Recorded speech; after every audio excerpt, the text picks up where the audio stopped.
Bismillahirrahmanirrahim. Assalamualaikum dan salam sejahtera. Selamat datang ke channel Cikgu Duan. Bagi yang pertama kali masuk ke channel Cikgu, jangan lupa like, share dan subscribe dan tekan butang loceng di bawah. So, video kali ini Cikgu ingin kongsikan sambungan bab 12 Sains Tingkatan 4 KSSM 12.2 Penghasilan Tenaga Nuklear. Tenaga nuklear bermaksud tenaga yang terhasil daripada tindak balas di dalam nukleus atom. Okay. Tenaga nuklear juga dihasilkan melalui ada dua, iaitu yang pertama, macam mana tenaga nuklear dihasilkan? Yang pertama, pembelahan nukleus. Yang kedua, pelakuran nukleus. Kita tengok satu persatu. Okay, kita pergi yang pertama, pembelahan nukleus. Pembelahan nukleus merupakan proses pemecahan satu nukleus radioaktif yang berat kepada dua atau lebih nukleus yang lebih ringan dan lebih stabil, disertai dengan pembebasan tenaga. So itu dia. So daripada satu nukleus yang besar, dia pecah dua atau lebih kepada yang ringan dan lebih stabil. Yang besar tadi, sebelum pecah tadi, sebelum belah tu, dia tak stabil. Okay. So selepas dia dibelah, dia jadi ringan dan lebih stabil. Dan pada masa yang sama menghasilkan tenaga. So inilah tenaga nuklear. Pembelahan nukleus berlaku apabila satu neutron yang perlahan membedil. So dia tembak peluru. Peluru dia nama apa? Neutron. So neutron dia tembak nukleus radioaktif yang besar. Contoh apa dia? Uranium 235. So calon SPM perlu ingat. Contoh bahan radioaktif yang digunakan uranium 235. Bedilan daripada neutron itu menyebabkan nukleus itu pecah kepada dua atau lebih nukleus yang lebih ringan dan stabil. Proses ini membebaskan tenaga yang banyak. So inilah gambaran dia. Pembelahan nukleus uranium 235 ditembak, dibedil oleh neutron. Okey, lepas tu uranium 235 tu dibelah menghasilkan yang lebih ringan dan menghasilkan tenaga. Itu dia. So apabila neutron tadi dia bebas, so yang ni pula satu neutron lagi dia tembak pula uranium yang lain, tembak pula. So yang ni kita panggil rantai. Tindak balas berantai. Chain reaction. Yang kedua, kita tengok pelakuran nukleus. Pelakuran nukleus merupakan satu proses percantuman antara penggabungan dua nukleus radioaktif yang ringan membentuk satu nukleus yang lebih berat, disertai dengan pembebasan tenaga. So yang tadi pembelahan ni daripada besar kepada yang kecil. Tapi pelakuran ni yang kecil kita gabung dua menjadi yang besar. Okay. Pada masa yang sama dia membebaskan tenaga. Sebagai contoh dua nukleus yang kecil dan ringan. Contoh dia deuterium dan tritium. Ini isotop hidrogen lah. Bercantum dan membentuk satu nukleus yang lebih besar dan berat. Deuterium dan tritium. Proses ini berlaku pada suhu yang amat tinggi. So percantuman ni pada suhu yang amat tinggi. So kat mana? Dekat mana berlakunya pelakuran ni? So biasanya berlaku dekat matahari. Okay. Proses ini membebaskan tenaga nuklear yang lebih banyak berbanding dengan pembelahan nukleus. So, pembelahan dengan pelakuran ni yang mana paling banyak menghasilkan tenaga nuklear? So, of course lah pelakuran nukleus. Yang tambah-tambah lebih banyak menghasilkan tenaga daripada belah tadi. Ini gambaran dia, pelakuran dua isotop deuterium tambah dengan tritium. So, berlakulah proses pelakuran, maka menghasilkan tenaga nuklear dan helium dan neutron. Penjanaan tenaga elektrik daripada tenaga nuklear. So macam mana kita nak ambil nak jana tenaga nuklear tu tukar kepada tenaga elektrik. Kegunaan utama tenaga nuklear adalah untuk menjana tenaga elektrik. Penjanaan tenaga elektrik daripada tenaga nuklear ini dilakukan dalam stesen jana kuasa tenaga nuklear. Ni stesen dia ni, gambar ni sebelah kanan tu.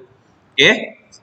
Sebuah stesen jana kuasa nuklear terdiri daripada reaktor nuklear dan penjana. Dalam dia tu. Reaktor nuklear menghasilkan jumlah tenaga yang besar.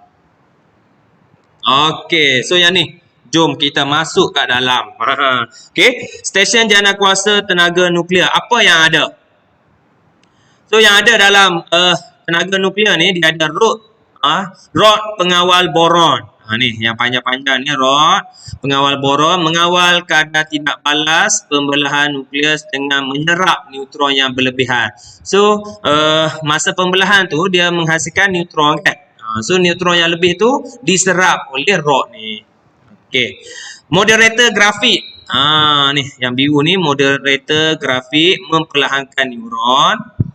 Fungsi dia rod bahan api uranium warna merah ni rod api uranium membebaskan tenaga haba melalui pembelahan nukleus untuk panaskan gas yang mengalir melalui teras reaktor. So gas yang lalu tu dia bagi panas.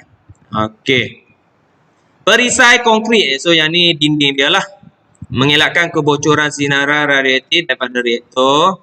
Ni eja penyejuk menyerap haba hasil tindak balas nuklear. So macam ni lah. Dia ulang alik gas sejuk dia naik, lepas tu dia panas dia lalu dia naik, lepas tu dia turun, naik dia turun. So kita tengok. Okey, so ni gas yang panas tadi, so dipanaskan gas steam panas. So mengalir melalui turbin. Apa fungsi turbin? Turbin diputarkan oleh aliran steam, magnet di dalam penjana diputarkan. So dia pusing kat sini. So penjana elektrik. So dalam dia sebelah dia ada penjana elektrik menjanakan arus elektrik melalui proses aruhan elektromagnet apabila magnet berputar dalam suatu gegelung. Kat sini ada transformer lah. So kat sini. So hasil lah tenaga elektrik. So yang tak guna wap tadi akan mengalir air panas dia keluar, air sejuk dia mengalir balik sejuk. Lepas tu naik. Macam tu lah naik turun. So kat sini ada kondenser menyejuk dan mengkondensasikan gas menjadi cecair. Kat sini. So gas tadi dapat bentuk wap tadi dia keluar, dia sejuk, dia cair. So mengalir lah. Terus masuk balik, naik balik macam tu. Okey. So reaktor nuklear di Malaysia. Malaysia memiliki sebuah reaktor nuklear berkuasa 1 megawatt milik Agensi Nuklear Malaysia. Reaktor Triga Puspati RTP mula beroperasi pada tanggal 28 Jun 1982. Maksudnya kita dah ada lama dah. Ni. RTP ini merupakan jenis kolam yang direka bentuk supaya eksperimen boleh dijalankan di bahagian teras reaktor tersebut. Namun reaktor ini hanya tujuan pelatihan, penyelidikan dan penghasilan radioisotop sahaja. So negara kita Malaysia not fully orang kata guna tenaga nuklear ni sebagai tenaga elektrik. So untuk kajian sahaja.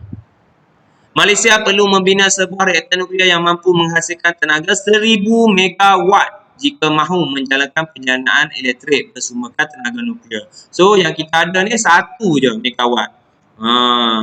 Kita perlukan reaktor yang menghasilkan 1000 megawatt. Bayangkan macam mana, lebih canggih, lebih kuat, lebih tahan.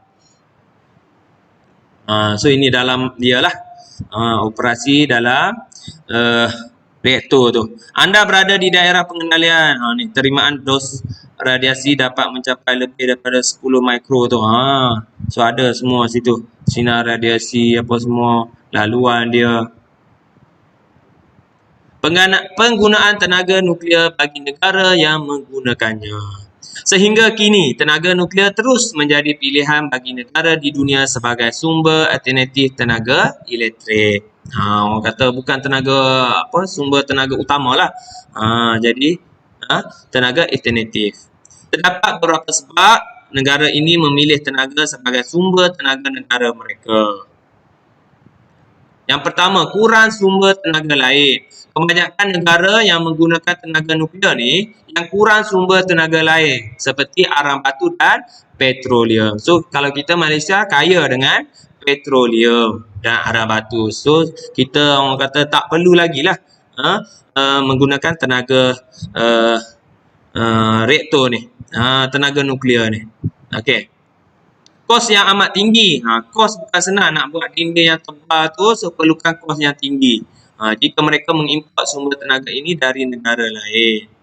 Oleh itu mereka perlu menggunakan sumber tenaga lain seperti tenaga nuklear. So bagi negara yang tak ada sumber tu, dia nak tak nak memang kena guna. Tak boleh lari daripada tenaga nuklear. Keluasan negara yang besar serta kepadatan penduduk. Negara China mempunyai orang kata penduduk yang ramai lah. Contohnya sangat besar, mempunyai kepadatan penduduk yang tinggi.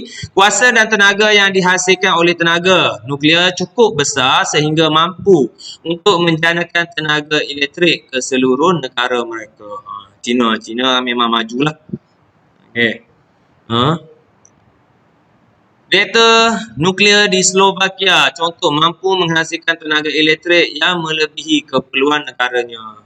So kalau lebih pula, dia bagi pula, bukan bagilah, jual kepada negara lain pula. Oleh itu mereka telah membekalkan tenaga elektrik itu kepada negara jiran dan mampu mendapatkan keuntungan yang lumayan. Itu kelebihan dia. Slovakia. Kajian dan pembangunan sentiasa dilakukan oleh negara yang menggunakan tenaga nuklear. Hasilnya, kini mereka telah percaya memiliki teknologi yang lebih canggih serta mampu mengurangkan risiko yang berlaku kepada reaktor nuklear. So, buat kajian lah.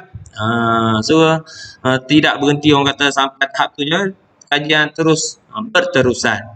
Contohnya seperti pembinaan makmal nasional Argonne yang dimiliki oleh Amerika Syarikat. Wallahualam. Setakat itu saja perkongsian cikgu untuk kali ini.